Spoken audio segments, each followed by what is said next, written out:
Բարելույս ես, բոլոր հայերին, Աստծո բարելույսը, Աստծո բարին, Աստծո լույսը լինի հայերիս հետ,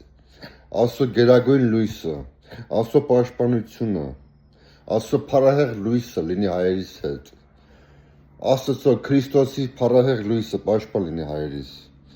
Աստծո վահանը պաշտպան լինի հայերիս, Աստծո վահանը, Աստծո լույսը, Աստծո շունչը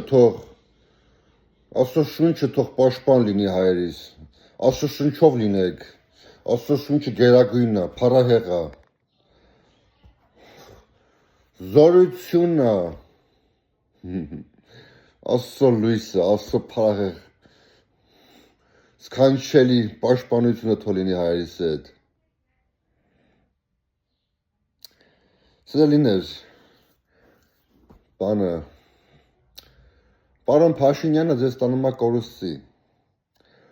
Ինքը խաղաղություն է կնքել Թուրքի և ադրբեջանցու հետ։ Որ խաղաղություն է կնքել, իրանք իրավունք մտնեն, իրավունք ունեն մտնել Հայաստան, հողեր գնել, բիզնես ոնց որ բացել, բիզնես դնել։ Կշատանան, դե խաղաղություն է չէ կնքել, հա լավ է արել։ Բայց այդ խաղաղությունը երկար չի մնա, սիրելիներ։ Այդ խաղաղությունով Երևանը բոլոր Հայաստանը կլցվի թուրքերով կամ ադրբեջանցիներով բռակ։ Ադրբեջանցին բռակ թուրքերն են։ Թուրքը գիտեք ինչ է։ Այստեղից այն կողմից հավաքված ազգություն, թուրք։ Թուրքերը ազգ չեն, իրանք խառն են, թուրք են։ Ադրբեջանցին էլ բռակ թուրքա, թե չգիտեմ ինչա։ Այդ տեսակի մարդիկ են դրանք, կտրող, սպանող, գրավող, 1915-ին ինչ արեցին։ Ինչ արեցին 1915 թվականին, ապրիլի 24, էլի չէ եղել, էլի սպանեցին։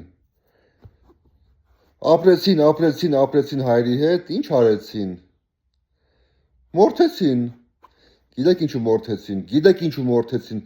Իրանց հավատքի համար մորթեցին իրանց հավատքի, Քրիստոսի համար մորթեցին, որտեղ Քրիստոս իրանց սրտերի մեջ էր, իրանց հավատքա Քրիստոսը, իրանց հավատքի համար մորթվեցին, սպանվեցին, գլխատվեցին։ Հիմա դրել եք այս մարդուն, ուզում եք նորից դնեք բան, վարչապետ, ինչի նման, հա, որովհետև դուք այնտեղ չեք եղել ցեղասպանության ժամանակ, որ այնտեղ լինեիք, կզգայիք ցավը, ողբը կզգայիք, որ կտրում են